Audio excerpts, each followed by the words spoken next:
할렐루야. 찬양 받으신 하나님께 감사, 영광과 박수 올려드리겠습니다. 네, 감사합니다. 옆에 분하고 인사하겠습니다. 잘 오셨습니다. 한 번 더 인사하겠습니다. 오셨으니 은혜 받으시기 바랍니다. 네, 이렇게 인상 쓰고 있던 거 펴시고 기분 안 좋은 거 좀 푸시고 말씀에 집중할 수 있기를 바랍니다. 마태복음 26장 24절 말씀입니다. 마태복음 26장 24절 말씀 함께 읽겠습니다. 인자는 자기에 대하여 기록된 대로 가거니와 인자를 파는 그 사람에게는 화가 있으리로다. 그 사람은 차라리 태어나지 아니했다면 제게 좋을 뻔하였느니라. 아멘. 마태복음 26장에는 이제 예수님이 붙잡히시고 빌라도에게 심판을 받으시고 그리고 그 다음 이제 십자가를 지시는 모습이 나오죠. 그 십자가를 지시기 전에 이제 유다하고 대화를 나누는 과정 가운데 주님이 하시는 말씀입니다. 여기에는 예수님을 이제 인자라고 얘기한 사람이라고 하면 두 사람이 나옵니다. 하나는 자기에 대해서 기록된 대로 가는 사람, 예수님입니다. 인간의 모습으로 이 땅에 오시어서 하나님이 허락한 인간의 모든 시간을 마감하시고 이제는 마지막 관문 십자가를 향해서 가고 있는 사람, 바로 예수님입니다. 또 한 사람이 있습니다. 인자를 파는 그 사람에게는 화가 있으리로다. 예수님의 제자로 있었던 유다입니다. 그런데 그 사람에게 주님이 덧붙이는 말씀은 그 사람은 차라리 태어나지 아니하였더라면 제게 좋을 뻔하였느니라. 한 사람 예수는 이 땅에 태어나지 않았다면 우리가 얼마나 비참해졌을까요? 그분의 태어나심으로 인하여 우리는 구원의 길이 열렸고 지금도 우리는 주님의 이름을 부르며 소망 있는 인생의 시간을 갈 수 있습니다. 근데 또 한 사람은 차라리 태어나지 아니했다면 좋았겠다. 이 땅을 살아도 의미 없이 결국 그 마침이 아무런 남는 것 없이 멸망으로 남는다면 얼마나 비참한 인생일까요? 결국 유다는 예수님을 팔게 되어졌고 그는 멸망의 인생으로 저주의 상징으로 성경에 기록이 되어집니다. 사람들은 제각각 자기의 길을 갑니다. 수많은 길이 있죠. 누구는 법조인의 길을 가고 누구는 사업의 길을 가고 누구는 나름대로 직장인의 삶을 살고 주부로도 살고 디자이너로도 살고 많이 살아갑니다. 수만 갈래 길이 있습니다. 그러나 신앙의 눈으로 보자면 결국 인생은 두 가지 길입니다. 결국 사는 길이 있고 죽는 길이 있습니다. 내가 나름대로 이 땅에서 사장이 되었고 대통령이 되었을지 모르지만 신앙의 눈에는 결국 둘 중에 하나입니다. 저자가 산자가 되었는가, 저자가 죽는 자가 되었는가. 주님이 말씀하십니다. 내가 간 길을 너희들은 따라오도록 해라. 너희는 나의 제자다. 때로는 나는 너의 목자다. 양은 목자의 음성을 듣고 따라온다. 즉 그 의미는 예수님이 산자가 되어 사는 길을 간 것처럼 우리가 주님의 길을 따라가게 되어지면 사는 자가 되는 줄로 믿습니다. 그러나 유다를 보십시오. 이 땅에 태어났지만 차라리 태어나지 않았으면 좋을 뻔하였느니라. 똑같이 유다처럼 예수를 팔진 않았지만 결국 유다 같은 인생을 살게 되어지면은 이 땅에서는 대단한 인생을 살았는지 모르지만 결국은 죽는 자의 인생으로 남는 것입니다. 주님의 길은 영광의 길이었습니다. 유다의 길은 멸망의 길이었습니다. 예수님은 우리에게 귀한 십자가의 길을 열고 구원이 여기 있다고 선포하십니다. 유다가 성경에서 상징하는 것은 이대로 오면 너는 망한다는 걸 상징합니다. 우리가 이 말씀을 보면은 간혹 마태복음 26장에 유다를 보면서 이런 생각을 합니다. 인자를 파는 사람 유다. 과연 이 사람에 대해서 잠깐 보겠습니다. 이게 운명인가 생각이 들죠. 예수를 팔기로 작정되지 않았을까? 하나님이 이 자를 태어나게 하고 결국 예수를 팔아야 되는 것 아닌가? 정말 운명일까요? 그 운명이라면 예수님이 창조주이시잖아요. 예수님 하나님이시고 그런데 차라리 태어나지 않을 뻔하였으면 좋았겠다. 그 운명적으로 결국 지옥에 갈 수밖에 없는 사람을 하나님이 일부러 태어나게 했는데 태어나게 하셨던 예수님이 안 태어났으면 좋을 뻔하였다고 말했을까요? 그것 자체가 모순이 되겠죠. 그 다음에 볼 수 있는 것은 예수를 파는 죄입니다. 운명인데서 운명이 아닌 것은 예수를 파는 건 하나님이 팔게 한 게 아니에요. 누가 판 겁니까? 자신이 판 겁니다. 이것은 의지의 결과입니다. 누구의 의지입니까? 유다의 의지의 결과입니다. 내가 의지로 그렇게 결정했으니 그것에 대한 책임은 누구에게 있는 겁니까? 인간에게 있는 겁니다. 인간의 책임이에요. 운명적으로 그렇게 하나님이 결정해 놓은 결정된 인생이 아니에요. 그는 결국 자신의 의지를 통해서 예수를 파는 죄를 범한 것이었습니다. 그럼 세 번째로 생각할 수 있는 것은 왜 팔았을까? 유다는 은혜가 없었을까요? 유다에게는 도대체 예수님을 인정할 만한 것들이 없었을까요? 아니요. 다른 제자들하고 똑같은 말씀을 들었습니다. 똑같이 기적을 보았습니다. 똑같이 주님의 사랑을 받았습니다. 그분의 말씀이 얼마나 주옥 같을까요? 성경에 마태, 마가, 누가, 요한복음이 있지만 이것 말고도 사도들이 다 기록하지 못한 말씀들이 얼마나 더 있을까요? 있을 거 아니에요? 그런데 다 기록되어 있지도 않아요. 근데 유다는 그걸 다 들었어요. 얼마나 많은 기적이 있어요. 죽은 자를 살리기도 하시고 눈먼 자를 보이기도 하시고 심지어는 바람을 잠잠케 하고 더 무서운 건 물 위를 걸어오셨어요. 자신의 눈으로 다 보았어요. 은혜가 없었을까요? 은혜가 있었어요. 다른 제자들에게 이렇게 비유해봐서 적은 사랑을 받거나 적은 말씀을 들었거나 그런 것 없어요. 오직 누구의 의지였습니까? 유다의 의지였습니다. 베드로의 의지가 아니에요. 옆에서 하나님이 그렇게 하라 쿡쿡 찔렀던 것도 아닙니다. 결국 그래서 성경은 인자를 파는 사람이다라고 표현이 되어져 있어요. 하나님이 그렇게 했던 것이 아니라 그 스스로가 은혜가 있음에도 불구하고 결국 자신의 의지가 결정하여 예수를 팔았던 것입니다. 여러분, 죽는 길을 가는 사람의 특징이 뭔지 아십니까? 이것과 똑같아요. 불신앙 가운데 예수를 믿지 않는 사람도 죽는 사람이에요. 어둠의 사람이에요. 그런데 이 유다처럼 은혜 곁에 있으면서 결국 그 은혜 앞에 다른 결정을 하는 사람들이 있어요. 어둠의 사람이에요. 말씀을 안 들은 게 아니에요. 교회를 안 다닌 게 아니에요. 기적을 못 본 게 아니에요. 제가 간혹 얘기 드렸죠. 제가 강남 금식 기도원 있을 때 암 때문에 이렇게 찾아와서 기도해달라는 분이 있어요. 얼굴이 새까매서. 한 20일 정도 계셨던 것 같아요. 제가 설교할 때마다 계속 기도해드렸어요. 그러다가 어느 날 안 보여요. 다시 왔어요. 와서 하시는 말씀이 병이 다 나았대요. 그 다음에 다시 안 보여요. 몇 달 뒤에 들리는 얘기가 뭐냐면 교회 안 다닌대요. 왜 그러냐 들었더니 의사가 오진한 것 같다라는 거예요. 그럼 기도원이 왜 왔을까요? 그때 살겠다고 왔잖아요.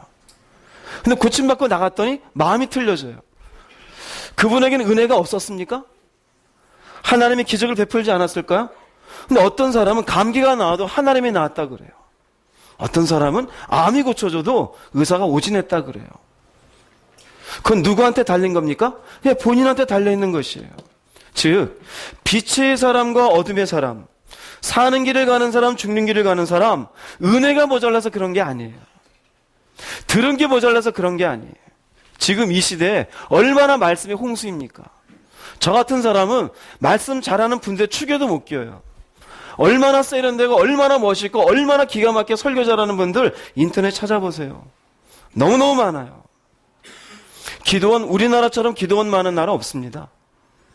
저 미국만 가도요, 기도원 찾으려면은요, 수십 군데 알아봐야 돼요. 거기에 가려고 해도 차를 타고 몇 시간씩 가야 돼요. 그래봐야 우리나라처럼 시설 좋은 기도원도 아니에요. 기도원도 거의 없어요. 유럽은 기도원 아예 개념도 없어요. 거긴 그냥 수도원이에요. 그 수도원에서 우리처럼 마음껏 소리 지르고 기도한다? 그러지 못해요. 우리는 얼마나 은혜 받을 환경이 잘 준비되는지 몰라요. 우린 동네마다 교회가 있잖아요. 하다못해 저희 건물에도 장로교도 있고요, 성결교도 있고요, 교단도 없는 우리 교회도 있어요. 별의별 교회가 있어요. 저 위층에 지금도 사제가 이러고 뭐 나눠주고 있을 거예요. 캐톨릭도 있어요. 은혜가 모자라서가 아니에요. 은혜는 주변에 얼마든지 있어요. 문제는 뭔지 아십니까? 죽는 길로 가는 거예요. 의지의 결과예요. 예수님이 사는 길로 가신 빛의 사람으로 본이 되신 것처럼 유다의 모습을 보면은 은혜를 받았음에도 불구하고 결국 어둠 속에서 자신의 잘못된 결정을 하여 넘어지게 되어지는 이 불신앙의 어떤 샘플로도 보여져요. 예수님이 십자가 지시기 전에 예수님의 모습과 유다의 모습을 보면은 이 사람은 결국 이렇게 갈 수밖에 없었다는 걸로 판별나게 되어집니다. 빛의 사람과 어둠의 사람 차이가 무엇이었는지 몇 가지를 보겠습니다. 여러분들이 들으시고 도전을 받고 사는 자가 되시기를 주의 이름으로 축복합니다. 첫 번째는요, 고민을 대하는 태도입니다. 고민을 대하는 태도예요. 여러분, 고민이 없는 사람이 있을까요? 지금 여러분들 한 명씩 나와서 고민이 무엇이냐고 얘기하다 보면은 저기 바깥에 아이들이 저도 있어요 그러고 올 거예요. 예전에 제가 유아 아이들 초등학교 1학년, 2학년 아이들 전도사 할 때 한 아이가 그래요. 전도사님 좀 바빠 죽겠어요. 1학년짜리 바빠 죽겠어요. 뭐가 그렇게 바쁘냐? 학교 끝나면은요, 저기 보습학원 가야 되고, 끝나면 태권도 해야 되고, 태권도는 피아노 가야 되고요. 그럼 주말에 오면 되잖아. 주말에 또 엄마가 또 뭐 하래요. 바빠 죽겠어요. 걔는 그게 고민이, 1학년짜리가 얼마나 고민되는지 바빠 죽겠대요. 그 아이도 그렇게 바쁜데 그게 언제 얘기해? 벌써 20년 전 얘기예요. 20년 전, 20몇 년 됐네요. 20몇 년 전 얘기. 지금 애들은 바쁘다 소리랑 얻어맞겠죠? 이래야 임마 인생 사는 거야. 고민이 다 있습니다. 제가 생각할 때는요, 인생이 뭐냐? 고민을 풀어가는 과정이에요. 고민을 풀어가는 과정이에요. 늘 끊임없이 고민이 있어요. 학교에 가면 왜 나는 공부를 못할까? 왜 1등을 하라고 요구할까? 왜 학교 선생님은 꼭 쟤한테 성적 잘 나왔다고 상을 주고 나는 왜 상을 못 받을까? 고민 아니에요. 또 좀 지나다 보면은 대학 얘기가 나오잖아요. 그럼 이미 고등학교 올라가면 서울대 갈 애들 대충 정해져 있어, 안 정해져 있어요? 고민이 생기는 거예요. 누구는 서울대 가고 나는 대학도 갈까 말까 하고. 벌써 고민이에요. 어쩌다 대학 갔어요. 그 다음 또 무슨 고민이에요? 그 다음 취업이 고민이에요. 누구는 삼성을 딱 정해놨어요. 되게 또 똑똑한 애들은 4학년 때 미리 준비됐잖아요. 근데 나는 중소교회 내놔도 떨어지고요. 고민이에요. 이건 인생 어떻게 살까? 취업을 했어요. 그 다음 또 무슨 고민이에요? 결혼 고민이죠. 이제는 누구를 만나야 되나? 집도 없는데, 위례에 살려면 10억 원 있어야 되는데, 전세를 살려도 한 5억 원 있어야 되는데, 도대체 내가 지금 이제 겨우 취업했는데 언제 내가 집 얻어서 결혼을 하나? 미치는 거예요. 고민이에요, 고민. 그러니 포기하고 이민하겠다는 자들이 많잖아요. 아니면 젊은 사람들 에라 모르겠다 그거 다 때려치고 돈 모아서 여행이나 다니자. 그 여행 많이 다니는 이유가 뭔지 아세요? 집사람과 다 때려치고 놀러나 다니자 이거예요. 내 인생 재밌게나 살자. 어쩌다 결혼도 대단한 겁니다. 지금 시대는. 어쩌다 결혼했어요. 그 다음 고민이 뭐예요? 애를 낳느냐 애를 안 낳느냐. 애를 낳으면 또 얘가 정상으로 나왔느냐 정상으로 안 나왔느냐. 아토피가 있네 없네. 얘는 또 어떻게 교육시키느냐. 벌써 어린이집부터 영어하는 어린이집을 보내야 되는데 말아야 되는데 또 남편과 싸우죠. 돈은 얼마 없는데 꼭 거기 보내야 되느냐. 안 된다 보내야 된다. 그럼 5살짜리는 왜 부모가 싸운지도 모르고 쳐다봐요. 고민해요. 그 가정에 대해서 또 이 가정을 돌보려면은 얼마를 벌어야 되고 사업을 하든지 직장에 있든지 고민해요. 인생은 끊임없는 고민이에요. 그 고민을 풀어가는 게 인생이에요. 어떻게 하면 좋겠는가? 예수님도 마찬가지입니다. 빛의 사람에게도 고민이 있어요. 어둠의 사람에게도 고민이 있어요. 예수님에게 계신 고민은 어마어마한 고민이에요. 이 십자가를 어떻게 할 것인가? 예수님은 그 고민 앞에 무엇으로 그 고민을 해결하려고 하시느냐? 빛의 사람의 모습입니다. 바로 기도입니다. 예수님에게는 기도가 있습니다. 유다에게는 기도가 없습니다. 고민을 대하는 태도예요. 빛의 사람은 기도의 자리에 앉습니다. 어둠의 사람은 기도라는 것을 무시하고 고민만 하고 앉아 있습니다.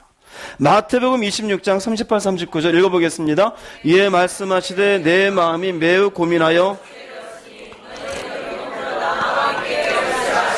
조금 나아가서 얼굴을 땅에 대시고 엎드려 기도하여 이르시되 이 잔을 내게서 지나가게 하옵소서. 그러나 나의 원대로 마옵시옵고 아버지 원대로 하옵소서. 보세요. 예수님의 마음에도 고민이 있어요, 없어요? 고민도 무슨 고민이요? 미치겠다 이거예요. 우리가 흔히 말하는 잠도 안 오고 가슴이 벌렁벌렁하는 고민이에요. 죽음이잖아요. 이런 모습을 보더라도 예수님이 이 땅에 완벽한 인간으로 오신 것이에요. 우리도 내일 죽는다 그러면 얼마나 그것이 무서울까요? 우리가 열심히 주를 섬긴다 그래도 어느 날 갑자기 여러분들이 건강 진단 받으러 갔다가 빨리 수술해야 됩니다. 그리고 얼른 눕히고 수술 잘못되면 죽을 수도 있으니 여기다 서명하세요. 그럼 여러분들 얼마나 가슴이 벌렁벌렁 뛰겠어요. 할 게 많은데. 예수는 똑같아요. 그런데 고민하여 죽게 되었으니 여기 머물라 나와 함께 깨어있으라 하시고 조금 나가서 얼굴을 땅에 대시고 엎드려 뭐 하십니까? 기도해요. 고민을 어디에 가서 풀려고 하시느냐? 기도의 자리예요. 빛의 사람은 문제가 있으면 기도할 줄 아는 사람입니다. 내 삶의 문제라는 건 끝이 없어요. 사람 문제든 물질 문제든 관계의 문제든 뭔가는 끝이 없어요. 그런데 희한하죠? 하나님 앞에 산 길을 가는 사람들은 늘 작은 거라도 주님 어떻게 하면 되겠나이까? 주님 이 문제를 어떻게 하면 좋을까요? 주님 저는 해결할 길이 없습니다. 하나님 알아서 해 주십시오. 뭔가라도 하게 되어져 있어요. 예수님 마찬가지예요. 내가 기도한다는 의미는 내가 가지고 있는 고문의 문제를 어떻게 하는 겁니까? 내 속에만 품고 있는 것이 아니라 하나님께 쉐어링하는 거예요. 나누는 거예요. 예, 사람 문제가 있어요. 근데 하나님 그 문제 알까요? 모를까요? 사실은 알아요. 근데 뭘 보는 건지 아십니까? 중심을 보시는 거예요. 너가 그 문제를 나와 함께 나눌 마음이 있냐 이거예요. 하나님 다 알아요. 내가 지금 여기에서 물질 때문에 이러고 하늘 쳐다보고 있으면 다 아셔요. 근데 하나님이 뭘 보시느냐? 빨리 나한테 와. 그래서 사는 자는요, 예, 내가 이 돈 문제가 있어요. 알고 있어, 임마. 알고 있어. 인간은 몰라요. 하나님 아는 것. 근데 그 자세 자체가 하나님 무엇을 보시느냐? 중심을 보셔요. 내가 너를 안다. 지금 가정에 문제 있는 건 내가 알고 있고, 너희 지금 고민하는 건 내가 알고 있다. 예수님도 마찬가지예요. 하나님 모르십니까? 하나님이 지금 이렇게 십자가를 준비해 놓으신 거 하나님이신데 알고 있죠. 근데 중심을 나누시는 거예요. 쉐어링 하시는 거예요. 내가 심히 고민하고 있습니다. 이 문제 어떻게 하면 좋겠습니까? 그래서 빛의 사람, 사는 길로 가는 사람은 어찌하든지 기도의 자리에서 문제를 해결하라는 사람이에요. 여러분이 그럴 수 있기를 바랍니다. 유다를 보겠습니다. 마태복음 26장 14, 16절 읽어보겠습니다. 그때 12 중에 하나인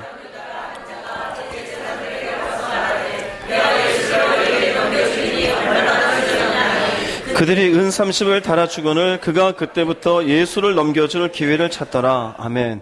이제 드디어 유다가 행동을 취하는 거죠. 예수를 팔기 위해서 움직이는 겁니다.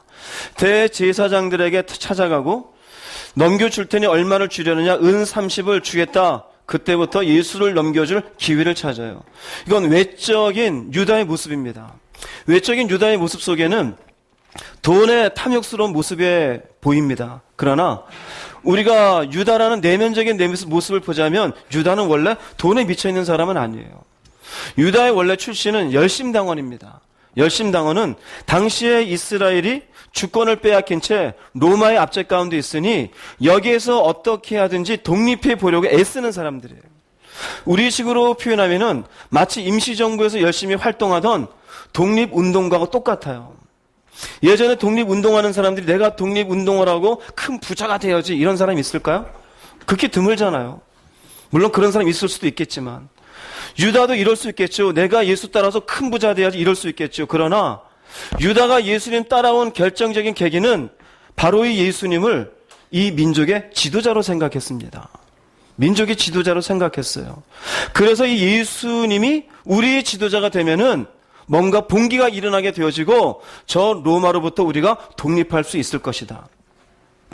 우리가 독립운동사 같은 거 보면 각각의 노선도 다르잖아요. 온건파가 있고 급진파가 있고 무기를 만들어 싸우는 파가 있고 아니면은 좋게 타협해가지고 넘어가자는 파가 있고 여기에 유다는요 급진파입니다. 열심당원이 그래요. 급진파예요. 그 예수님을 통해 가지고 뭔가 무력 항쟁을 하고 이것을 통해서 독립을 이루고 싶었어요. 그런데 지금 26장이잖아요. 16장부터 예수님 뭐라고 말씀하시느냐? 내가 고난을 받아 죽임을 당할 거다. 그리고 내가 3일 만에 살아날 거다. 17장에서 내가 고난을 받아 죽임을 당하고 사흘 만에 살아날 것이다. 그리고 26장 14절이잖아요. 1절에서도 내가 고난을 당하고, 이땐 정확히 얘기합니다. 내가 십자가에 죽고 사흘 만에 살아나리라. 이게 뭔 소리인지 어떻게 알겠어요? 이게 뭔 소리인지. 본인이 죽겠다는 소리만 귀에 들어와요. 사흘 만에 살아나리라. 이건 아예 생각도 없어요.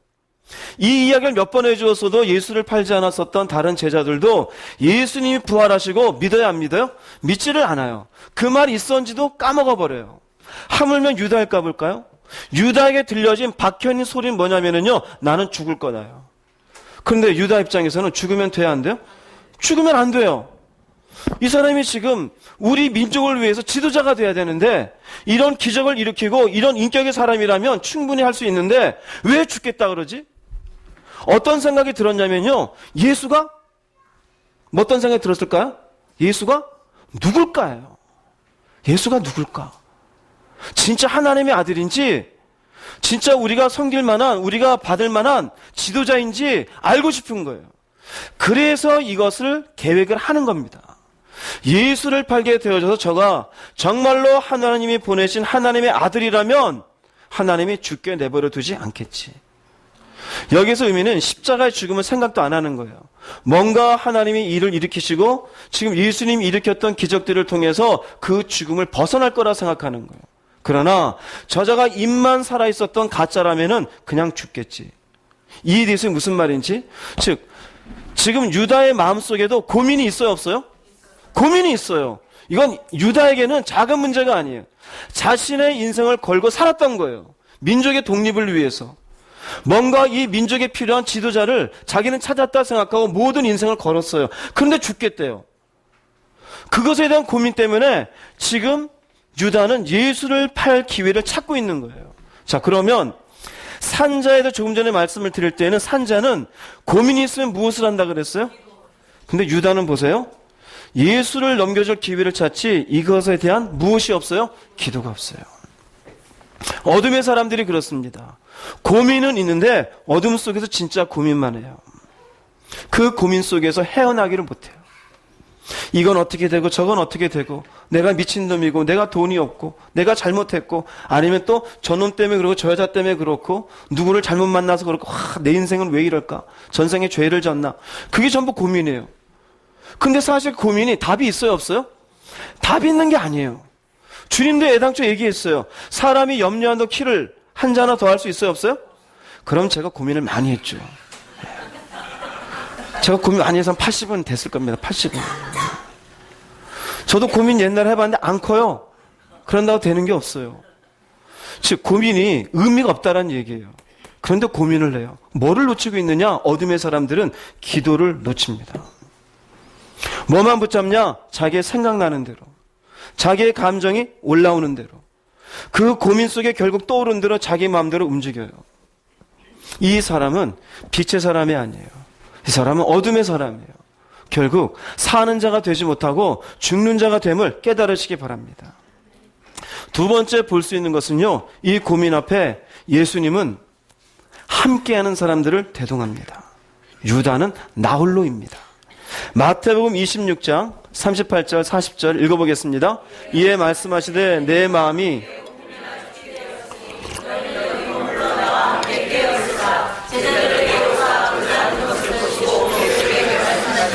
너희가 나와 함께 한 시간도 이렇게 깨어있을 수 없더냐.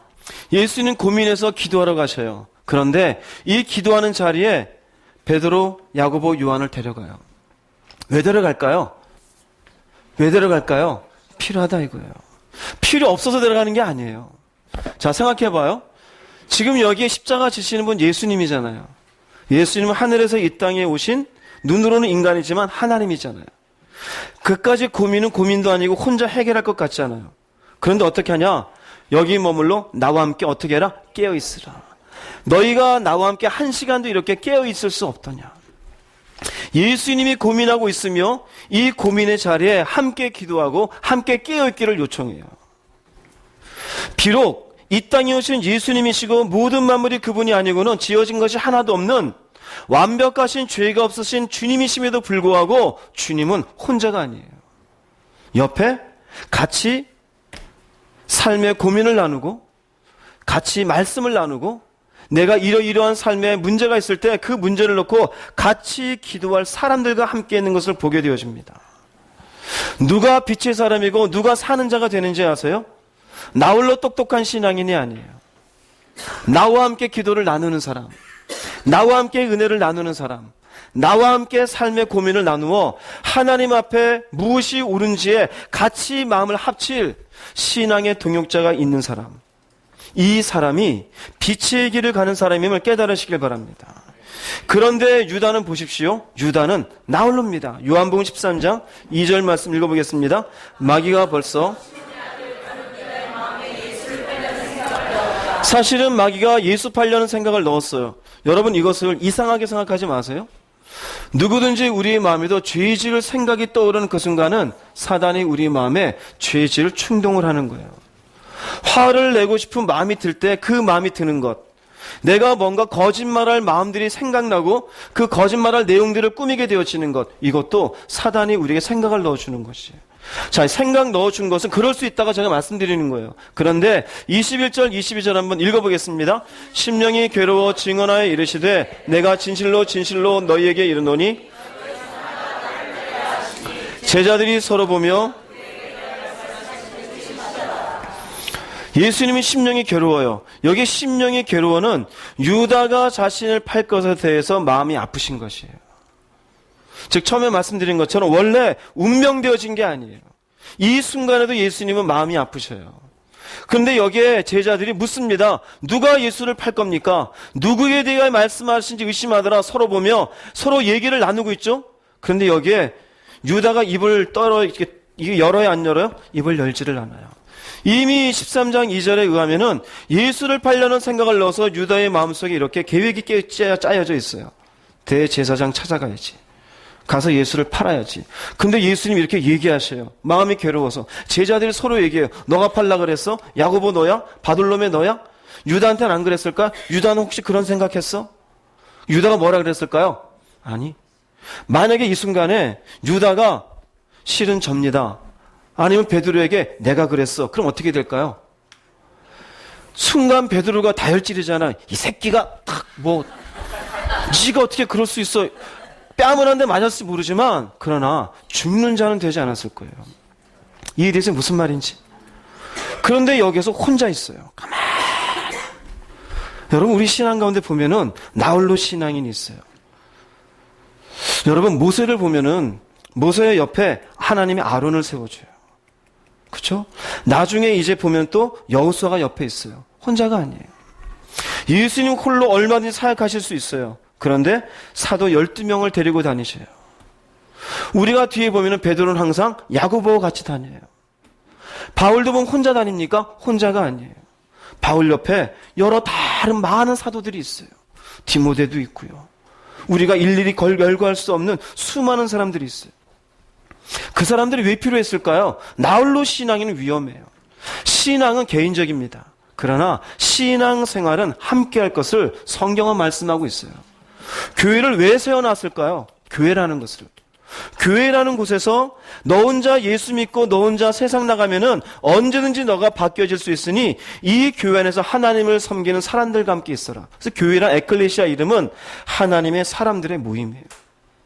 왜 모이라 그럴까요? 거기에서 은혜를 나누고 기도를 나누고 말씀을 나누고 이처럼 심령의 괴로운 문제가 있을 때 그 문제를 끄집어내면서 같이 이러면 어떻게 하면 좋을까요? 내 속에 이런 가정의 문제가 있어요. 내 속에 이런 자녀의 문제가 있어요. 내가 이런 물질의 문제가 있어요. 김 집사님, 이 집사님 같이 기도해 주세요. 여러분, 그 사람은 빛의 길로 가게 되는 줄 믿습니다. 그러나 입에다가 자꾸를 꾹 채우고 나는 아무것도 말 안 해요. 나는 아는 것도 없고 들은 것도 없어요. 혼자는 세련됐고 깨끗한 것 같죠? 아니요, 속은 멍들어요. 그게 정상이 아니에요. 여러분, 이 시대에 기독교인들의 특징이 뭔지 아세요? Don't touch me. 나 건드리지 마세요. 무슨 의미인지 아세요? 예전에는 구역이라는 단위에서 그냥 거기에서 모여서 밥을 먹어도 좋았었어요. 그런데 지금은요, 저도 전에 부목사 하면서 큰 교회 있었으니까 사람들이 이렇게 들어와요. 사람들이 들어올 때 이제 몇 주 인사를 하다 보면은 이 사람이 우리 교회 등록한 사람이다 아니다 알 수 있어요, 없어요? 알아요. 그래서 혹시 저희 교회 등록 안 하셨으면 안내해 드릴게요. 그러면 그때 인상을 팍 써요. 조용히 교회 달라는데 왜 그러세요? 누가 뭐라 그랬어요? 그 다음 주 안 와요. 그 다음 주 안 와요. 그런 성도들이 많아요. 일명 그런 사람들을 그 신학에서 얘기하는 게 있습니다. 메뚜기 성도라 그래요. 여기에서 있다가 자기 마음에 안 들면 펄딱 옆에 뛰어가요. 여기 있다가 또 펄딱 여기 뛰어가요. 그러다 보니 자기 주변에 함께 신앙할 사람이 있어요, 없어요? 아무도 없어요. 어느 순간 자기의 정체가 드러나요. 그리고 내가 어느 일을 하는지, 우리 가정이 뭔지 조금 알게 되면 아유, 더 있으면 안 되겠다. 펄딱 뛰어요. 그럼 그 집사 어디 갔어? 딴 교회 갔어요. 거기서 조금 있다가 또 뭔 일을 하는지, 또 무슨 가정에 문제가 또 드러나면 아유, 안 되겠다. 또 도망가요. 이 사람은 유다같이 어둠의 길로 갈 가능성이 많아요. 신앙은 언제든지 나홀로 신앙인이 아닙니다. 함께입니다. 예수님 보세요. 함께예요. 그 심한 고통 속에서도 함께 기도하자. 함께 왜 한 시간도 깨어있지 못하느냐. 혼자 조용히 기도하실 수도 있잖아. 근데 그 피곤한 제자들을 억지로 끄집고 가서 거기서 기도해 그래요. 왜 그럴까요? 그게 믿음의 모습이다 이거예요. 그게 신앙인의 모습이다 이거예요. 그런데 유다 보세요.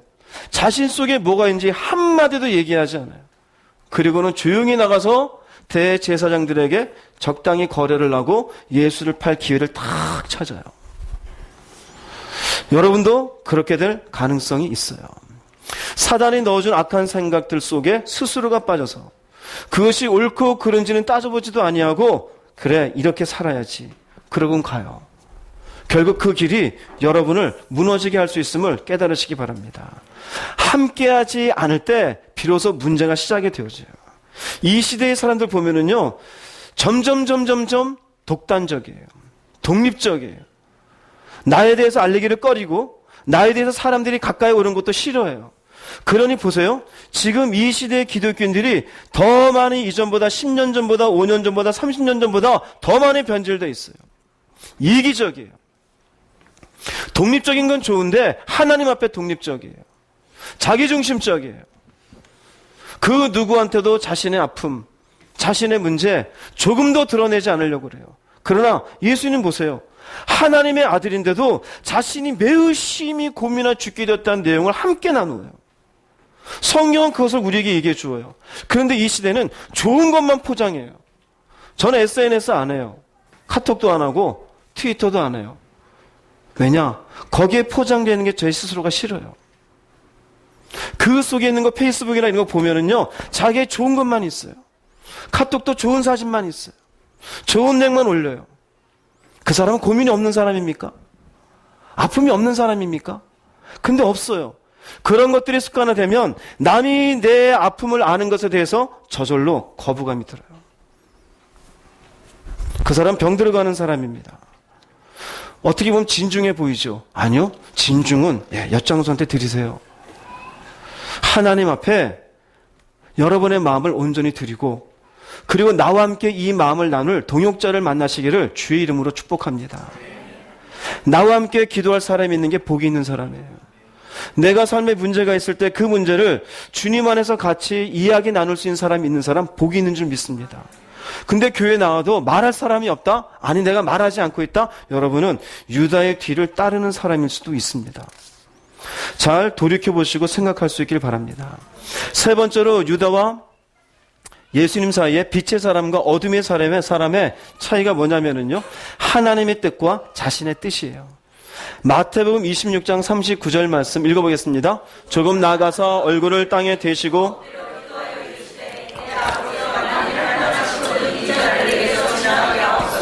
그러나 나의 원대로 마시옵고 아버지의 원대로 하옵소서. 어쩌면 우리에게 가장 힘든 부분일 수도 있어요. 예수님이 십자가 지시기 전에 기도하시면서 이 내용 속에 보면은 아버지요, 할만하시면 이 잔을 내게서 지나가게 하옵소서. 그럼 지금 주님의 마음속에 품고 계신 것은 이 십자가의 잔을 마시고 싶어요? 마시고 싶지 않아요? 마시고 싶지 않죠? 그런 데가 나와요. 그러나 여기에 나의 원대로 마시옵고 아버지의 원대로 하옵소서. 빛의 사람, 사는 길을 가는 사람은요, 하나님 내가 하고 싶은 게 있어요. 그런데 하나님 하지 말라면 안 하겠습니다. 이 사람이 빛의 사람이에요. 이해되세요? 내가 놀고 싶은 자리가 있어요. 그런데 하나님이 원하는 자리가 아니면 제가 돌아설게요. 이게 사는 사람이에요. 제가 싸우고 싶은 사람이 있어요. 별것도 아닌데 자꾸 시비 걸어요. 나도 할 말이 있죠? 하나님 한마디 하고 싶어요. 나쁜 놈이라고. 하지마. 알았습니다. 나의 원대로 마시옵시고. 빛의 길로 가는 사람은 중요한 게 하나님의 뜻이 중요하지 내 뜻이 중요한 게 아니에요. 그런데 어둠의 길로 가는 사람, 죽는 길로 가는 사람, 유다를 볼까요? 마태복음 26장 24, 25절 읽어보겠습니다. 인자는 자기에 대하여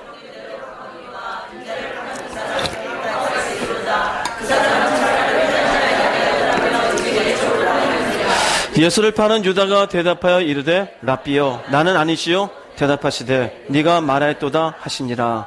보세요. 이 사람은 차라리 안 태어났으면 좋겠다. 왜 이렇게 굳이 얘기하시느냐? 이미 이전에 예수를 팔 기회를 찾고 있는 걸 주님이 아시기 때문에. 이 이야기를 하는데 이 이야기는 사실 유다에게 유다가 찔린 거죠. 유다가 말합니다. 랍비여 나는 아니지요. 네가 말하였도다. 그러면 우리 같으면 어떻게 해야 돼요? 알았어요. 안 할게요. 그게 맞아요? 틀려요? 그게 맞죠? 그죠? 근데 유다는 이 대답을 하고 나서도 주님의 뜻이 아닌 자기의 뜻을 고집스럽게 결국 펼쳐요. 마태복음 이렇게 주님의 대화가 이렇게 끝나지만 요한복음에 보면은 조금 더 자세히 또 나오기도 합니다. 요한복음 13장 26, 30절 읽어보겠습니다. 예수께서 대답하시되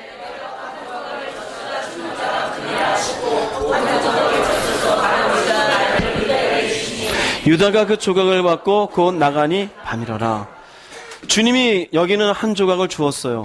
왜 이전에 무슨 대화가 있었냐면은 누가 예수를 판다는 겁니까? 그리고는 제자가 주님을 사랑하는 자 요한이 물어요. 누구입니까? 그 자가 누구입니까? 25절의 말씀이에요. 근데 26절에서 내가 떡 한 조각을 적셔다 주는 자가 그다. 그리고는 주어요. 자, 그러면 모든 제자가 다 봤어요? 안 봤어요? 봤어요. 유다는 자기가 지금 팔 마음이 있는 게 들켰어요? 안 들켰어요? 들켰어요. 그럼 여러분 웬만하면 멈춰요? 안 멈춰요? 그런데 보세요. 30절에 유다가 그 조각을 받고 나가니 밤이라라. 상징적으로 밤이에요. 유다의 마음이 밤인 것을 의미해요. 왜 밤일까요? 자기의 뜻대로 하고 싶어요. 여기 보면 주님이 하신 말씀은 유다가 죽으라고 하시는 말씀일까요? 아니에요. 그래서 유다가 운명적으로 이렇게 예수를 팔게 된 사람으로 태어난 게 아니에요. 예수님은 이 순간에도 멈추라고 말씀하시는 거예요. 그래서 모든 사람이 보는 앞에서 비록 부끄럽지만 떡 이것 조각 주는 이자가 나를 팔 거다 그래요. 그러면 예수는 살피는 거예요. 결정은 누가 해야 돼요? 유다가 결정해야 돼요. 근데 유다는 나가요. 왜 나갈까요? 자신의 뜻대로 행동해요. 주님의 뜻은 멈추라는데 여기에 생략된 거라면 자신의 뜻대로 행동하고 주님의 뜻은 무시하는 거예요. 어둠의 사람의 특징이 이렇습니다. 하나님이 알려주었어요. 말씀이 알려주었어요. 자신의 양심에서도 호소해요. 해라, 하지 마라. 빛의 사람은 알겠습니다. 내가 중요한 게 아니라 하나님의 뜻이지요. 멈추겠습니다. 어둠의 사람은 하라고요? 못하겠어요. 멈추라고요? 못 멈추겠어요. 이해되세요? 무슨 말인지? 분명히 그 마음의 양심에서도 하지 말라고 되어져 있는데 주는 거예요. 그 생각을 굳이 움켜쥐고 가요. 그 생각은 과연 옳은 생각이냐? 여기는 자신의 뜻이 이게 자신의 뜻일까요? 사실은 마귀의 뜻이에요. 요한복음 13장 2절에 아까 봤잖아요. 예수를 팔 생각을 넣었더라. 분노가 자신의 분노일까요? 분노를 충동질하는 마귀의 분노예요. 거짓말은 내 거짓말이 아니라 거짓말을 시켜서 유익을 얻게 하는 마귀의 충동질이에요. 우리도 마찬가지예요. 그러기에 그런 충동이 있을 때 마치 예수님이 유다에게 알려주듯이 우리의 심령 속의 성령은 우리 속에 주님의 뜻이 무엇인지를 알려줌을 깨닫기 바랍니다. 내가 뭔가 욕심을 부려 지나치려고 할 때 이러면 안 되는데 그럴 때가 있어요? 없어요? 있죠. 내가 뭔가 성품이 지금 갑자기 성질이 확 나서 뒤에 엎으려고 그럴 때 너 여기서 멈추어 이럴 때 있어요? 없어요? 있죠? 다 있잖아요. 한 5사람만 끄덕거려요. 왜? 저도 있어요. 다시 물어볼게요. 확 성질이 나서 탁 뚜껑 열리는 순간에 그만해 하는 마음이 있어요? 없어요? 있잖아요. 우리 인간이에요. 성령이 역사해 주시는 거예요. 우리 속에 유다에게 충동질한 것처럼 사단은 언제든지 충동질해요. 그런데 그 충동질 앞에 하나님이 하지 말라는 거 꺾을 줄 알아야 돼요. 그러면 사는 자가 되어져요. 꺾지 못하고 결국 조각을 받고 나가게 되어지면은 죽는 자가 되어져요. 결국 여기에서 극명하게 두 가지로 갈라지게 되어집니다. 성경에 보면은 대표적인 예가 누구냐면은요, 바로 아담의 아들 가인입니다. 가인이 동생 아벨을 죽이러 갈 때 그 동생을 죽이려는 마음을 하나님 아셨어요? 몰랐어요? 아셨어요. 그래서 밤에 나타나서 말씀하십니다. 너의 죄의 소원은 있으나 너는 죄를 어떻게 해라? 다스려라. 다스리고 안 다스리고 누가 해야 되는 거예요? 내가 해야 되는 거예요. 내가 다스려야 돼요. 내 뜻대로 할 것인가, 주님이 알려주신 뜻대로 할 것인가, 이건 결정은 내가 해야 돼요. 사도행전 5장에 보면 아나니아 삽비라 얘기가 있어요.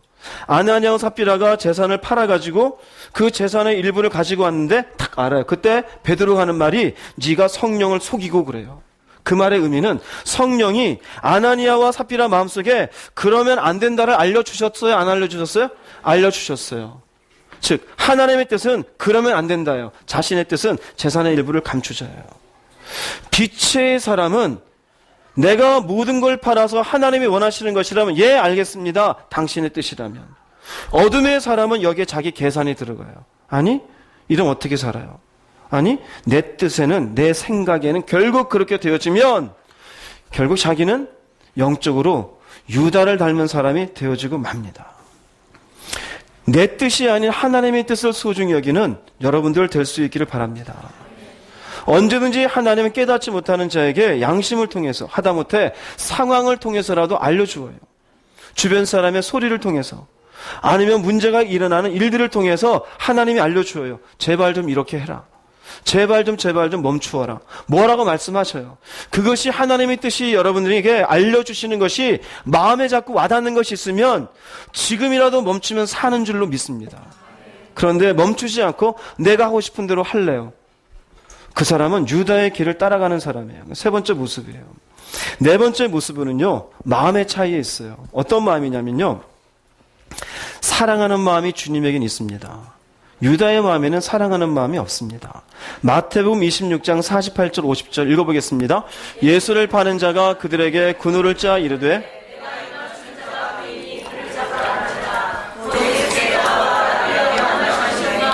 입을 맞추니 예수께서 이르시되 친구여 네가 무엇을 하려고 왔는지 행하라 하신대 이에 그들이 나와 예수께 손을 대어 잡는지라. 이제 드디어 예수를 잡으러 옵니다. 그리고는 군사들과 함께 없는데 군우를 짜 사인을 만들었다 이거예요. 내가 입 맞추는 그 사람이 예수이니 그 예수를 잡으라 이거예요. 그 49절에 보세요. 랍비여 안녕하십니까 하고 입을 딱 맞춰요. 겉으로 볼 때는 주님께 아주 순종적인 제자의 모습 같죠. 그러나 이미 이 속에는 예수를 팔려고 하는 마음이 있지 주님을 사랑할 마음은 없어요. 또 랍비라는 용어 자체도요, 이건 선생이라는 얘기입니다. 주님이여라는 얘기를 안 해요. 이미 이 상태는 다른 제자들은 다 주여라고 부르고 있었고 자신도 주여라고 불렀어요. 그런데 이 순간만큼은 선생이여라고 불러요. 근데 보세요. 예수님은 이렇게 다가오는 유다를 알아요, 몰라요? 이미 다 알잖아요. 그런데 이 말씀하시기를 친구요. 네가 무엇을 하려고 왔는지 행하라. 친구요. 자신을 파는데도 불구하고 유다를 향한 주님의 마음에 무엇이 있어요? 사랑이 있어요. 빛의 사람은 그 마음속에 사랑이 있어요. 어둠의 사람은 위선적이에요. 밑에 보세요. 유다는 위선적이에요. 계산적이에요. 자기의 이익을 위해서, 자기의 뜻을 이루기 위해서 자신의 모습을 감추고 예수께 다가와요. 근데 예수님은 그런 위선이 없으셔요. 사랑을 거두셔요, 거두지 않으셔요? 거두지 않으셔요. 여전히 유다를 사랑하는 마음으로 친구여라고 부릅니다. 빛의 사람의 마음속에는 사랑이 있다 그랬죠? 근데 이것은 확인할 길이 있을까 없을까요? 이건 확인할 길이 없어요. 왜요? 여기 있는 것처럼 얼마든지 속일 수 있어요. 이건 하나님 앞에 자신이 정직하게 돌아볼 수 있어야 됩니다. 빛의 사람은 마음속에 주님을 향한 사랑이 있습니다. 하나님에 대한 사랑이 있습니다. 어둠의 사람은 형식이 있습니다. 입으로는 별거 다 합니다. 삼위일체가 어떻고 심판이 어떻고 요한계시록에 뭐가 쓰여 있고 지옥이 어떻고 얘긴 다 해요. 그런데요, 주님을 사랑하는 마음이 없어요. 그저 종교적인 행세만 할 뿐이에요. 유다도 마찬가지지요. 여러분들 속에 사랑의 마음이 있기를 바랍니다. 그래서 사랑이 없으면 울리는 꽹과리예요. 무슨 방언을 하고 천사의 말을 할지라도, 자기의 몸을 불사르게 내어줄지라도 사랑이 없으면 그것이 의미가 있어요, 없어요? 아무 의미가 없다고 고린도전서 13장은 얘기하고 있어요. 유다 보십시오. 어둠의 사람이에요. 예수님께 나오는데 그 마음은 캄캄합니다. 예수님 빛의 사람입니다. 자신을 팔려고 다가오는데 여전히 그 사람을 향한 마음은 친구요, 사랑을 거두지 않습니다. 이 시대 기독교인들의 문제가 뭔지 아십니까? 유다같이 포장은 많아요. 그런데 주님과 같은 마음은 품지 않아요. 사랑이 없어요. 억지로 누군가 사랑한다가 아니에요. 내가 홀로 길을 갈 때 주님, 내가 주를 사랑하나이다. 근데 마음에 나도 너를 사랑해. 내가 주님 앞에 문제가 있어. 주님 사랑합니다. 이 문제로 망하더라도 괜찮아요. 주님 그래요. 그래.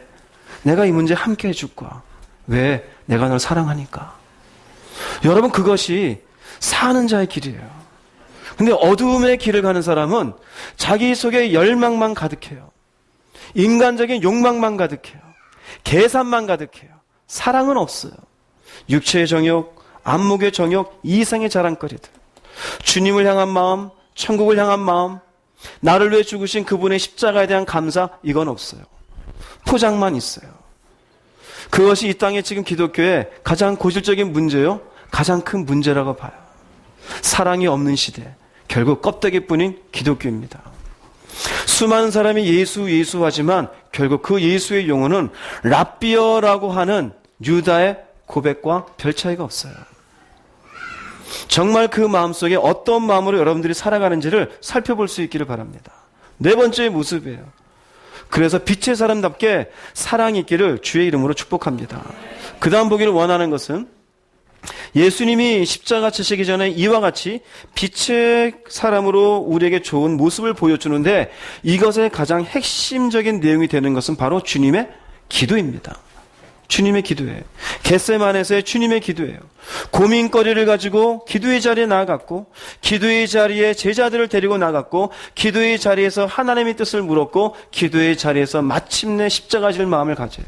그래서 기도의 내용을, 주님의 기도의 내용을 한번 살펴보고, 여러분들도 기도의 자리에서 하나님 앞에 승리할 수 있기를 주의 이름으로 축복합니다. 먼저 예수님의 기도를 보면은요, 시험은 누구에게든지 있습니다. 마태복음 26장 41절 읽어보겠습니다. 시험에 들지 않게 마음에는 원이로되 육신이 약하도다. 여기 시험이라는 것이 우리가 보는 보통의 테스트가 아니에요. Watch and pray so that you will not fall into temptation. 여기 보면은요, temptation은 미혹이에요. 이게 어떤 미혹이냐면 조금 전에 말씀드린 요한복음 13장 2절에 나오는 유다에게 넣어주었던 예수를 팔 생각. 이런 것들은 지금 유다는 아니고 기도하러 온 주님과 함께 온 베드로, 야고보, 요한에게도 이런 미혹이 있을 수 있다 없다? 있다라는 거예요. 그래서 여기 보면은 the spirit is willing but the body is weak예요. 여기 스피릿은 내 속에, 이 속에 있는 마음이, 내 속에 있는 영은 하나님과 교제하기를 원해요. 그래서 기도에 대한 갈망이 있어요. 그런데 내 몸이 약하도다. 여기의 몸은 피곤해요. 병들었어요. 아파요. 그런데 우리가 말씀에 하면은 그럼에도 불구하고 기도해야 돼요? 안 해야 돼요? 해야 돼요. 왜요? Not fall into temptation. 미혹에 빠지지 않기 위해서. 그러면 내가 지금 다리가 부러져도 기도는 해야 돼요? 안 해야 돼요? 해야 돼요. 사업이 망해가지고 오늘 죽네 내일 죽네 그래도 not fall into temptation 안 되려면은 내가 해야 돼요? 안 해야 돼요? 해야 돼요. 시험은 누구에게든지 와. 이 말의 의미는 예수님에게도 시험이 왔을까요? 안 왔을까요? 예수님에게도 시험이 왔어요. 어떤 시험이냐? 십자가 지지 마. 할 수 있거든 이 잔이 내게서 지나가게 하옵소서. 예수님에게도 왔어요. 유다에게도 왔어요. 베드로에게도 왔어요. 그럼 우리에게는 올까요? 안 올까요? 근데 어떤 사람은 어떻게 마귀가 우리한테 오네요. 예수님한테도 갔는데 무슨 소리를 하세요? 내가 뭐라고요? 교회 잘 다니니까 안 온다고요? 말을 맙시다. 예. 와요. 그냥 믿으세요. 그렇게 와요. 얼마든지 와요. 오늘도 오고 내일도 오고 초청장이 없어도 아주 자주 옵니다. 시험이 있음을 여러분 꼭 기억하세요. 그러기 때문에 우리가 기도를 해야 되는 것이에요. 두 번째는 뭐냐면 예수님은 기도의 자리에서 자신을 내어놓는 기도를 합니다. 22장 42절 읽어보겠습니다. 이르시되 아버지여 만일 아버지의 뜻이거든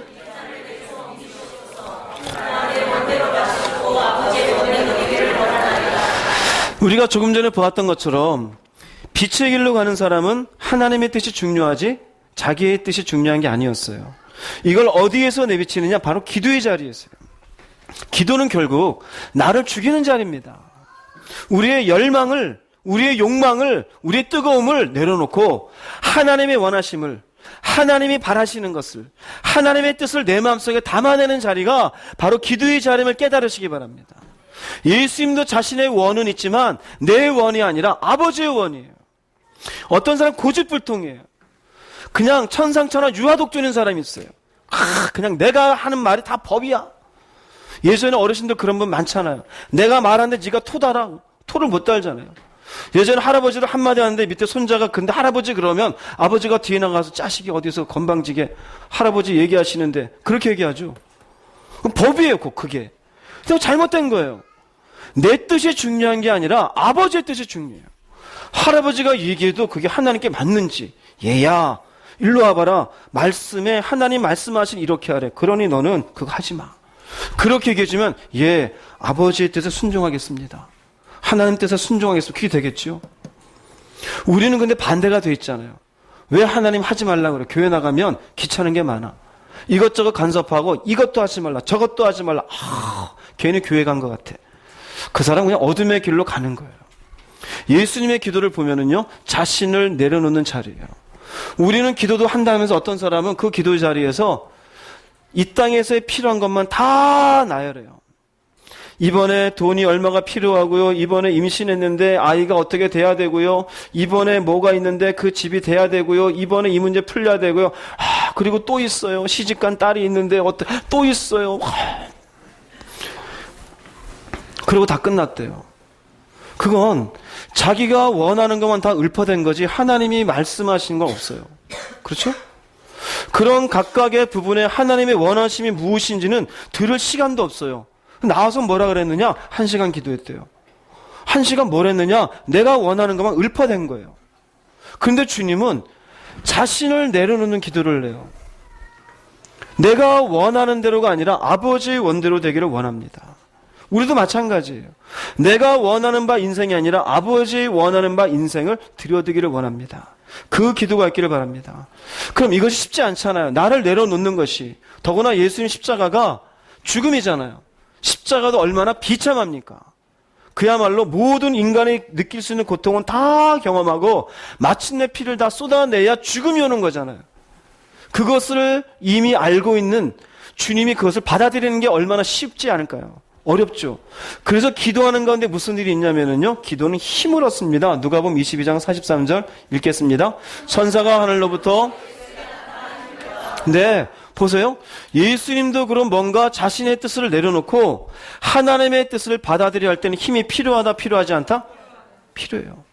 그런데 우리는 기도 안 하고 하나님 뜻이 없어도 할 수 있대요. 이게 얼마나 오만방자한 얘기예요. 내 뜻에 내가 가지고 있는 힘에 의해서 주께 순종할 수 있는 게 아니에요. 하나님이 주시는 힘이 있을 때 가능해요. 그 힘이 무엇이냐? 일종의 은혜입니다. 내가 기도하는 가운데 내 속에 주시는 말로 표현하지 못하는 위로하심, 함께하심, 격려하심. 내 속에 막 두려움이 있었는데 두려움이 몰아내 주시는 그분의 은혜, 염려가 사라지는 것. 어떤 내가 세상 소리가 아닌 다른 하나님이 주시는 특별한 내면적인 소리를 듣는 것. 이 모든 게 은혜잖아요. 그 은혜가 내 속에서 힘이 되어져요. 힘이 되어지는 순간에 예 알겠습니다. 당신의 뜻대로 하겠습니다. 이해되세요? 여러분의 기도가 힘을 얻는 기도가 되기를 바랍니다. 크게 기도란 얘기가 아니에요. 하나님 앞에 내가 무엇인가 은혜를 채워서 그 은혜의 힘으로 하나님의 뜻 앞에 나를 굴복시키고 뭔가를 움직이게 할 수 있는 힘을 말씀드리는 겁니다. 이 힘을 위해서 네 번째로 주님이 어떻게 기도하시느냐? 간절히 기도하셔요. 누가복음 22장 44 읽겠습니다. 예수께서 힘쓰고 애써 네, 간절히 기도하세요. 간절히가 무슨 말인지 아세요? 간이 저리게요. 간이 저리게. 애끓게 기도한 애가 뭔지 아세요? 애가 위장을 얘기해요. 기도를요 하다 보면 저는 경험했어요. 이게 꼬여요. 간절하다라는 게 주여 주여 소리친다는 얘기가 아니에요. 하나님, 당신의 은혜가 있어야 내가 당신의 뜻대로 순종할 수 있으니 은혜 베풀어 주십시오. 당신의 은혜가 있어야 내가 이 길을 갈 수 있으니 하나님 은혜 주십시오. 하나님의 은혜에 대한 간절함이에요. 주님은 이 간절함이 얼마나 절절하셨느냐? 땀이 핏방울 같았대요. 그런데 우리들의 기도는 보면은요, 자기의 목이 상할까봐 아유 더 크게 하면 목 아파요. 주여 주시면 주고 안 주면 말고 주여 주여. 30분 앉아서 조금 더 보면은 또 졸고 있어요 또. 그러다가 또 조금 있다 주여 그래. 무슨 간절이겠어요. 새벽에도 보면 제 귀에 다 들리잖아요. 어느 사람 졸아. 왜 안 들리지? 졸고 있어. 조금 있다가 랄랄랄랄랄랄. 뭐야? 조금 있다 또 안 와요. 그러다가 좀 있다 안 들려. 한참 안 들려. 어디 가지? 없어요. 기도 끝났어요. 그 사람이 간절함이 있을까요? 그 사람의 간절함이 물론 안 오는 것보다 낫습니다. 안 오고도 웃지 마세요. 안 오는 것보다 낫죠. 그런데 와서 기도할 거면 간절히 해야죠. 하나님, 내 생에 이런 고민이 있습니다. 예수님 얼마나 큰 고민이에요. 내 가정에 이런 문제가 있습니다. 내 인생에 이런 것도 있는데 하나님, 당신이 은혜 베풀어 주셔야 됩니다. 여러분들이 만약에 사업을 하다가 지금 유동성 자금이 다 끝나가지고 내가 쓸 자금이 없어요. 그럴 때는 돈 1,000만 원도 귀하잖아요. 그럴 때 가끔 들으면은 일반 은행에 대출이 안 되니까 이 금융권도 가서 안 되면 캐피탈만 가고 그러잖아요. 그럼 그런 데는 이자가 얼마나 비싸요. 근데 캐피탈에도 안 되는 데가 있대요. 이 사람은 제가 들었어요. 어느 분한테 이 건설하는 분한테 들었는데 20억을 빌려준대요. 20억을 빌려주고 거기서 5억을 깐대요. 근데 그 사람은 그 5억이라도 주고 10억을 쓴다라는 거예요. 그래서 그분 하는 말이 그래요. 돈 있는 사람은요, 그냥 돈 갖고 돈 벌어요. 그 얘기를 해요. 이 사람한테 자기는 20억이라고 하지만 사실 이 사람은 15억이에요. 근데 거기서 이 5억을 딱 빼요. 그런데도 10억을 쓰, 왜? 당장 급하니까. 이 사람은 그것도 고맙다고 할까 안 할까요? 고맙다고 하는 거예요. 고맙다고. 그것도 고맙다고 하는 거예요. 완전 눈 뜨고 코를 베가는데도 써야 되니까 어떡해요? 쓴다라는 거예요. 근데 우리의 인생에 하나님의 은혜가 있어야 내가 주님의 뜻 가운데 힘을 얻어 내가 갈 수 있는데 그것이 얼마나 귀하면은 내가 하나님께 간절히 기도해야 될까? 예수님 기도했잖아요. 그런데 앉아서 그냥 대충 주면 주고 말면 말고 그게 어떻게 기도가 될까요? 그럴 땐 힘이 생기지 않아요. 모르겠어요. 한 10년 기도하면 또 어느 날 뭐가 번쩍할지 모르겠지만 주님이 하신 기도에 의하면은 애써 더욱 간절히 기도하시고 땀이 땅에 떨어진 핏방울같이 되도록 이 십자가라는 큰 고민을 넘어가기 위한 주님의 모습이 있습니다. 이것도 없는 채 내가 지금 30분 앉았으니까 하나님 저 기도했죠? 그게 기도한 게 아니에요. 그래서 제가 주로 얘기하는 게 있는데 기도에는 집중이 중요해요. 집중이 중요해요. 그 입만 살아있는 게 아니에요. 내 마음이 하나님께 집중이 돼야 돼요.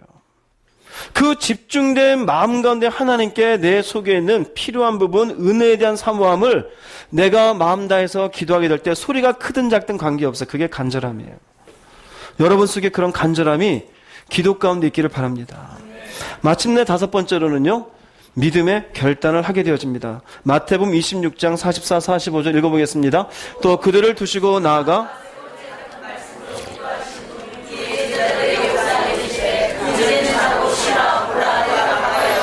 인자가 죄인의 손에 팔리느니라. 세 번째 같이 기도하시고 나서 마침내 자고 있는 제자들에게 이제 쉬어라.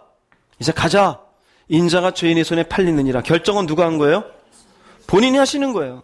빛의 사람의 모습입니다. 어떤 사람은 그래요. 믿음을 주셔야죠. 믿음을 하나님께 아니에요.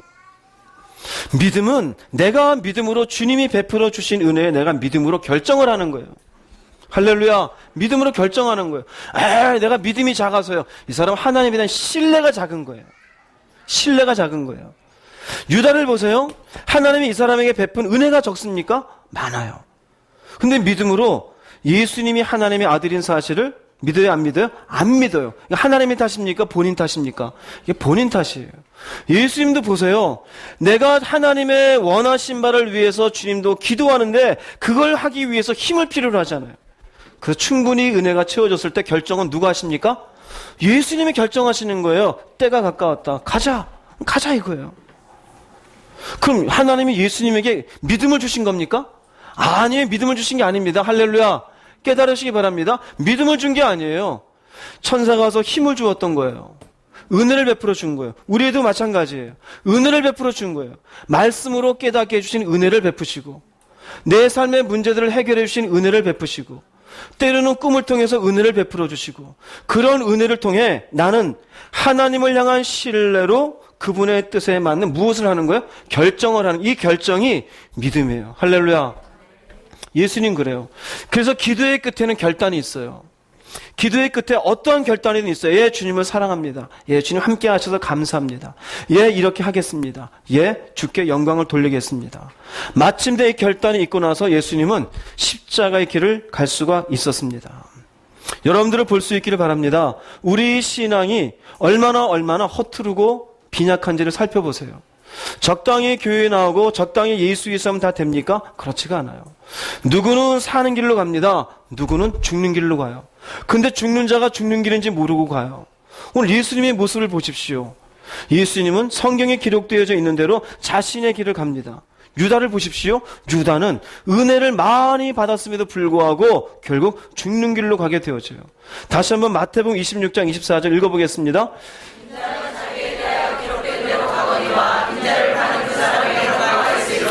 그 사람은 차라리 태어나지 아니했더라면 제게 좋을 뻔하였느니라. 예, 이 사람에게는 은혜가 부족합니까? 아닙니다. 인생의 문제에 고민을 놓고 기도하는 게 없어요.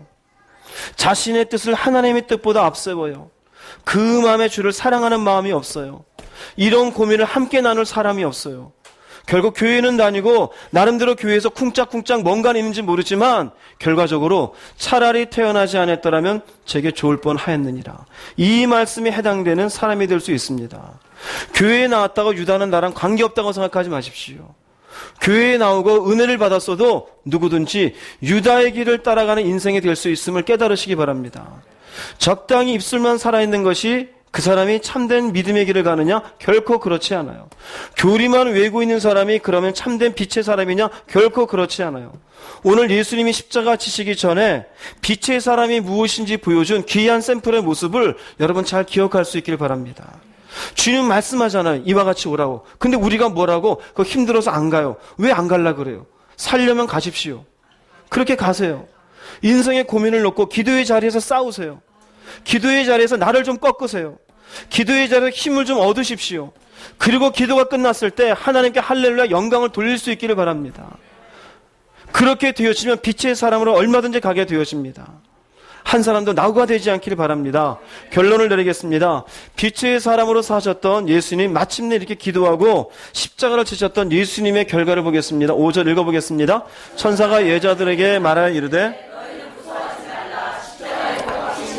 너희가 찾는 줄을 내가 아노라. 그가 여기에 계시지 않고 와서 그가 누우셨던 것을 보라. 유다의 마지막을 보겠습니다. 27장 5절 읽어보겠습니다. 유다가 은을 성소에 던져놓고 물러가서 예수님 마침내 살아나셨습니다. 주님 가신 길은 우리에게 생명 주시는 길입니다. 왜 우리가 주님 같은 길을 가야 되느냐? 우리도 살아나기 위해서요. 이 땅에서 잘 먹고 잘 살자고 예수 믿는 것 아니에요. 마침내 우리도 주님이 살아나셔서 계신 곳을 우리가 가기 위해서요. 주님도 우리와 똑같이 매우 심히 고민하는 문제를 가지고 계셨어요. 그 문제를 해결하는 방식과 그 사이에 일어났던 일들을 오늘 한번 생각해 보시기 바랍니다. 나는 어떻게 하고 있었는가? 근데 유다는 보세요. 똑같은 고민이 있었지만 결국 자기의 방식대로 했었던 유다. 그 끝은 스스로 목매어 죽는 것이에요. 예수님의 결과는 영광이에요. 그러나 유다의 결과는 멸망이에요. 따져보면은 이 영광을 위해서 예수님이 가신 길은 정말 힘들어요. 나를 내려놓는 게 쉽지 않죠. 그렇게 하나님께 간절히 기도하는 것도 쉽지 않아요. 내가 누군가와 함께 내 삶의 문제를 나누고 함께 신앙생활하는 것 귀찮을 수도 있어요. 그런데 그 끝은 영광이에요. 유다 보세요. 이건 편해요. 기도도 안 해요. 누구한테 말도 안 해요. 주님을 사랑하는 것 그것도 없어요. 그냥 내가 하고 싶은 대로 가요. 먹고 싶으면 먹고 그냥 놀고 싶으면 놀고 내 감정이 올라오는 대로 어울리려면 어울리고 싫으면 싫고 편하죠. 인생 편해요. 그런데요, 그 끝은 멸망이에요. 여러분, 편하게 예수 믿는 게 좋을 것 같습니까? 아니요. 귀찮게 예수 믿으시기 바랍니다. 귀찮게 살아야 돼요. 난 이거 싫은데 그게 맞아요. 싫은 거 하세요. 기도가 좋은 사람 몇 명 없어요. 저도 아침에 기도하려면 오늘 싫까? 안 돼 임마 기도해야 돼. 어제 기도했는데 오늘 또 그 생각 들어요. 항상 저도 죄성 가운데 있어서 내 속에 있는 감정이 올라올 때 먼저 있어요. 그런데 하나님이 제재시켜요. 그게 감사해요. 귀찮아요 때로는. 간섭을 좋아하는 사람이 어디 있습니까? 그런데 간섭이 우리를 살리는 거예요. 하나님의 간섭받는 인생 되세요. 은혜가 사로잡는 인생 되세요. 귀찮지만 기도의 자리를 꼭꼭 세워가십시오. 유다같이 인생 편하게 살지 마세요. 유다가 받은 은혜가 있다 없다? 있는 사람이에요. 이 시간 우리가 여러분이 인생 통틀어 받았던 은혜보다 유다가 받은 은혜가 더 많을 거예요. 아마 여러분 스스로도 나는 이런 은혜 받았고 이런 사랑 받았고 이런 말씀 받았고 할 거예요. 그렇다고 해서 내가 유다가 안 된다? 아니요. 되고 남습니다. 얼마든지 되고 남아요. 교회 30년 다녔는데요. 제가 보장할게요. 천국 가서 봅시다. 있나 없나. 한번 살아보세요. 이렇게. 여러분들이 유다처럼 살다가 주님 앞에 와가지고 주여 저 천국 갈 수 있죠. 제가 막을 거예요. 제가. 저 사람 오면 제가 억울해서 안 돼요. 나는 힘들게 기도하고 왔는데 이 사람은 기도도 안 하고 왔는데 천국 얘기하는데 주님 제대로 판결하세요. 제가 이렇게 할 거예요. 왜요? 그게 의로운 것이에요. 여러분 우리 신앙이 왜 자꾸 힘들다는지 아세요? 힘든 길을 안 가려고 하니까요. 싫은 사람 안 보려고 그러잖아요. 싫은 자리 안 앉으려고 그러고. 그게 전부 뭡니까? 그게 내 뜻대로 하고 싶은 것이에요. 예수를 믿은 다음은 내 뜻을 꺾는 일이 필요합니다. 그게 내가 죽는 거예요. 감정? 개나 주세요. 감정에 속지 마세요. 사단은 언제든지 감정을 충동질해요. 쉽게 예민하여 아내와 남편에게 감정적으로 나오는 사람이 있으면 집에 가서 오늘 말씀 놓고 서로 반성하세요. 내가 혹시 그랬어? 너 그랬어. 그럼 거기에 반발하지 마세요. 그랬구나. 그럼 회개하세요. 왜요? 그렇게 회개해야 어둠의 자식의 길로 안 가죠. 빛의 길로 갈 수 있어요. 여러분 이 자리는 여러분들 한 사람도 빠짐없이 빛의 사람이 되시기 바랍니다. 귀찮은 길을 가시기 바랍니다. 편안한 신앙의 길을 가지 마십시오. 힘들고 어려운 길이지만 그 길이 나를 살리는 줄 알고 주님 가신 길을 우리도 따라갈 수 있기를 주의 이름으로 축복합니다. 기도하시겠습니다. 말씀을 생각하시면서 여러분 자신을 돌아보시면서 고난 주간입니다. 나는 과연 어떤 신앙의 걸음을 걸었는지를 살펴보시면서 회개할 것이 있으면 회개하시고 유다의 걸음에 있었으면 빨리 돌이키시고 아니면 주님이 가신 길을 가고 있었으면 마음껏 감사하시고 기뻐할 수 있기를 바랍니다. 주님 한번 부르시고 통성으로 기도하겠습니다.